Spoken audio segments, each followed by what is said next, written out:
Salut, ça y est, tu m'as reconnu? Non, toujours pas? Bon, c'est pas grave. Aujourd'hui, nouvelle capsule. Dans cette petite capsule, nous allons parler de circuits en série et en dérivation. C'est parti!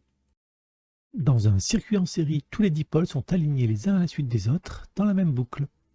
Plus il y a de dipôles en série, moins le courant sera fort. Un circuit en série comporte donc une seule boucle de courant que l'on appelle une maille. Pour réaliser un circuit en série, on connecte la borne plus du générateur avec la première lampe. On connecte ensuite les deux lampes entre elles.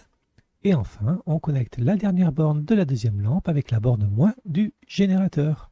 Le circuit est fermé, les deux lampes brillent. Et voici en rouge la maille du circuit en série, c'est-à-dire la boucle de courant.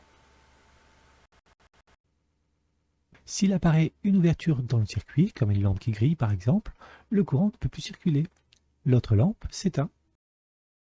Passons au circuit en dérivation.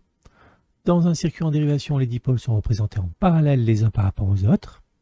Dans ce type de circuit, les dipôles sont indépendants. Ils fonctionnent comme s'ils étaient seuls dans le circuit.